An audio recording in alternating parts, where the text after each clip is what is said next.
Why did this argument make me laugh? But what made me laugh was how he got up looking stupid, looking like a little man, having a breakdown. It was so funny. So this episode starts off with Keke and Tisha going back and forth. They're accusing Keke of using drugs, which they've been doing that, Marcel and Tisha. Then they asked the group, like, basically during the barbecue, do they think Tisha was on drugs? Most people say no, but Kimmy, of course, has to be her smart ass, talking about, after looking back, things just didn't make sense. Like, the way they handled this whole drug accusation was so uncomfortable for me because I'm like, there was no compassion. Especially Carlos asking her a million times, are you on drugs? Were you on drugs the whole time? Blah, blah, blah. Like trying to shame her in a public forum, knowing that at least a million human beings are going to see it. Forget the million human beings. Her family and friends are going to see it. If y'all really thought this woman was a danger to herself and was using drugs and was out of control, get her help.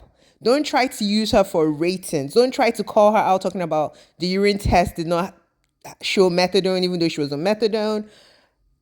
Like, the whole thing made me so uncomfortable. I'm like, God, please, I hope this doesn't trigger this woman because I think she's still struggling with her addiction, especially the fact that she's still on methadone. Like, let's support her instead of trying to shame her. But whatever, Master and Tisha on some BS. Then they talked to the Whitlows about why they're leaving. I really didn't care. They addressed basically Marcel calling her Karen. And I was just like, Marcel pisses me the F off. Like, I want one of the husbands to punch him in his face. I want to see what he does. And I'm not even someone that promotes violence, but this man, I feel like he needs a little bit of a smackdown so that he could, like, recalibrate his brain because he is so disrespectful, so rude, such a woman. And even Tisha looks irritated by him. Like, I know she's planning her exit strategy because the way she looks at him is different from even as early as last season.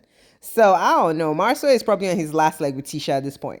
Then we go to Martell and mind you, when they're having this back and forth, they're asking Martell about Sheree because of the whole Tiffany bringing up Sheree, talking about, is it his penis keeping you here, blah, blah, blah, blah, but whatever. At this point, they're asking him, was that a relationship? And he's still lying, yes. Mel drops a bomb talking about on their paperwork, they asked him and he said it was a business relationship, which showed that he's been lying this whole time. Everyone is like, you knew all this? Why'd you let us keep going back and forth with him? Martell has a freaking breakdown. That was the video I posted in the beginning. Jumping off his seat, going to bring evidence that was not really evidencing. I'm like, what is the evidence you went to bring? Like, point it out if you say she's lying. But he couldn't point it out. He just brought a bunch of papers that nobody had time to go through. It was laughable, ridiculous.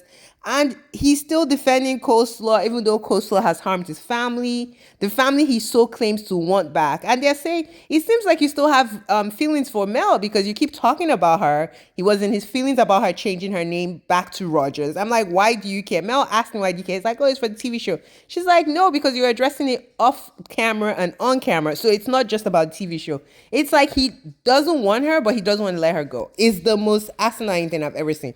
I'm like, Negro, let this woman be. You don't want her. You cheated on her, had a whole baby. Defending the current woman you're with. He loves Coleslaw. He loves her. He's loved her for a while. He hates when they even say anything against her, even though he also denied her. So it's kind of like a mental gymnastics thing going on. He denies her but defends her with all his might. And I'm just like, at this point, Mel should just have him on mute. Whatever she needs to do, she just needs to do it in the courts because Martell is never going to be a person of integrity. Anyways, then we get to the segment where apparently Betty comes to stage. Like, why is this woman here? She's so ugly in and out. Like, she's a horrible human being.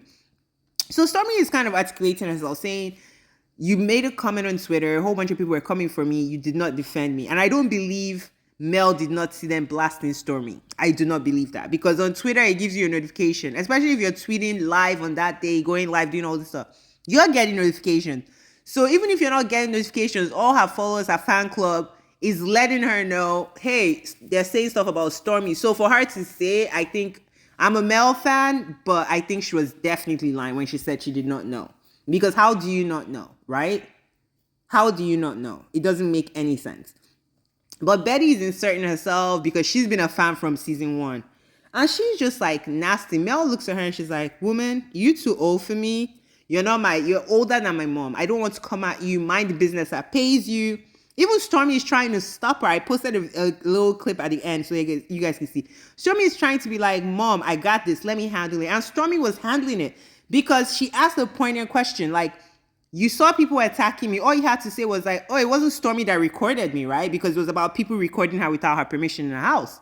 So really, all Mel had to do was dispute that it was Stormy recording her, but she didn't even do that. So I'm just like, Stormy had it going, but Miss Betty kept inserting herself. She's just awful. Like, I think she's all up on Stormy because Stormy became a millionaire. She's probably the first millionaire in their family. And she tries to control Stormy by all forms. Like, girl, this is not your show. I don't even know if she's married. Like, this is Love and Marriage Huntsville. You're not part of the cast. You're a cast member's mom. Play your position. She's trying to be like Tisha's ghetto mom. And I'm just like, girl, this is not it. And the faces, the laugh, very scary. Like, do not do that again. You will scare people.